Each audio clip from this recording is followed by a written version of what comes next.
The 1980s was a decade of bright colors, big hair, and lots of flair.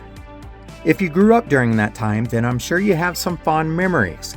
Some of the items that came out seemed futuristic at the time, but many of them have paved the way for how things are today. In this video, we will have a closer look at some of the fads of the 1980s. The boombox was introduced to the American market during the late 1970s, but it was the 1980s when this became super popular. Some of these boomboxes were quite large and about the size of a suitcase. They required 8 to 10 D-cell batteries, which would last 6 to 8 hours depending on whether or not you were using the cassette player. If you had one of these, then maybe you cranked up Van Halen or Bon Jovi, but there's a good chance that it was playing Run DMC, LL Cool J, or the Beastie Boys. The boombox was heavily associated with urban communities, which is where it got the nickname Ghetto Blaster. Some cities tried to ban the stereos from being used in public places, and over time they became less acceptable on city streets. However, this was a necessary item when you were b-boying or b-girling and showing off your latest moves.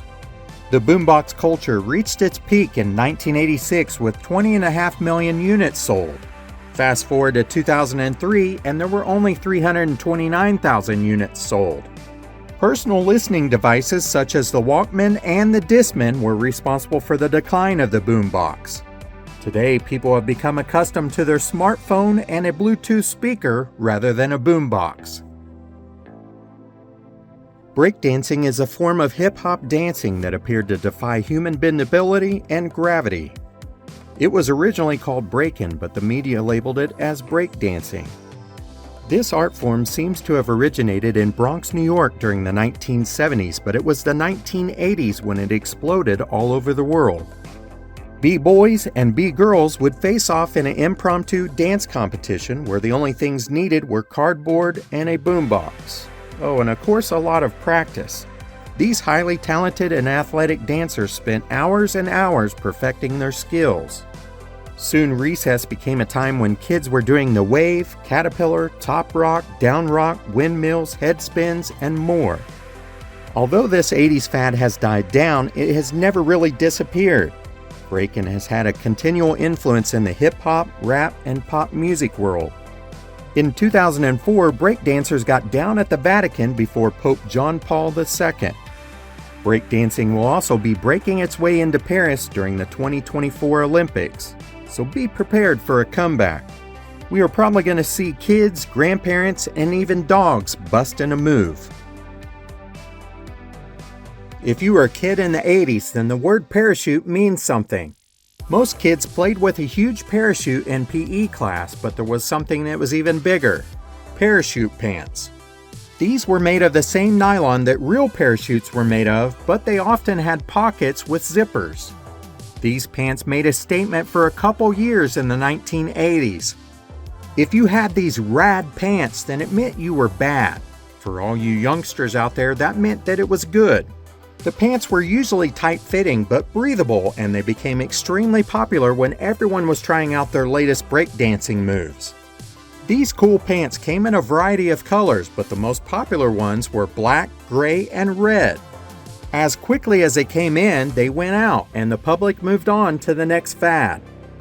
This is one 80s fashion trend that has never made a comeback. Perhaps one day they will parachute back down into style. The Rubiks Cube is a 3D combination puzzle that was invented in Hungary in 1974. It was originally called the Magic Cube, but it was licensed by the inventor Erno Rubik to be sold by the Ideal Toy Company in 1980. Each side of the cube had a different color, and the object of the puzzle was to make all sides match their respective color. The Rubiks Cube became super popular in the 1980s, and almost every household had one. Some people could solve this puzzle very quickly while others could not. If you were one of those that couldn't, then you might have just peeled the stickers off and then placed them back on there in matching order. You could have also taken it apart and put it back together. Eventually, cheat books came out to help people solve it, but some people still said this was useless. Throughout the years, there have been multiple competitions where people test their skills in solving it quickly. The world record was set in 2018 at 3.47 seconds. Some people consider this puzzle the original fidget toy, as it came out long before any fidget spinner could ever think about. The Rubiks Cube may not be as popular with the masses as it once was, but they are still a beloved classic puzzle. Over 100 million cubes have been sold since they emerged on the market.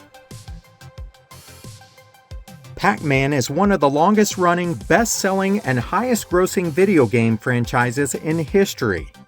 This game was released on May 22, 1980, and it quickly took the world by storm in arcades as well as the Atari gaming system. The franchise issued folders, pencils, shirts, bed sheets, board games, and more. There was even a hit song called "PacMan Fever."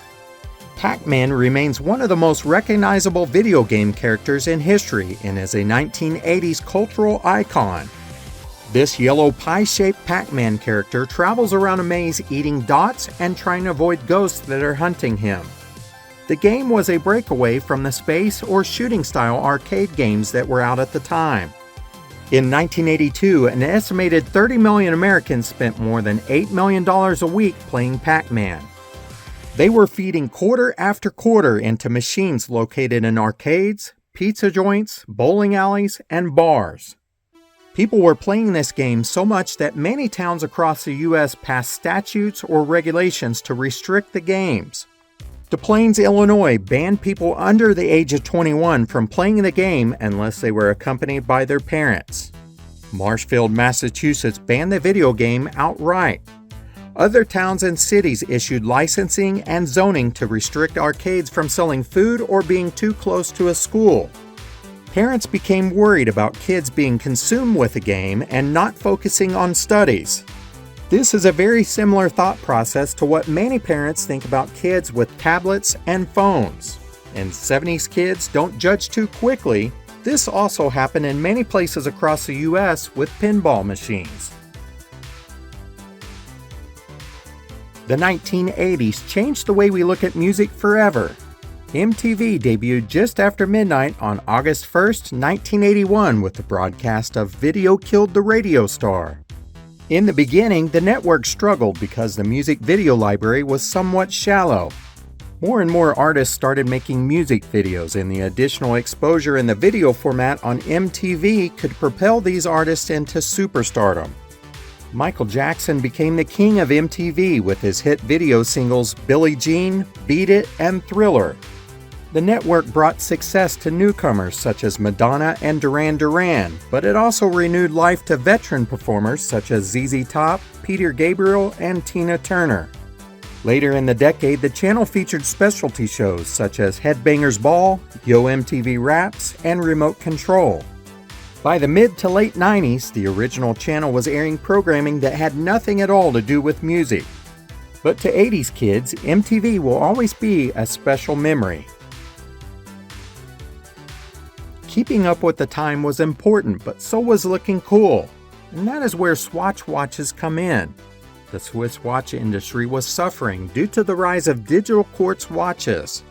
They were much cheaper to produce and purchase by the consumers. In order to combat this new trend, Swatch came out with some new fashionable watches that made wearing them totally cool. They came in all sorts of colors and designs. Some people even chose to wear more than one.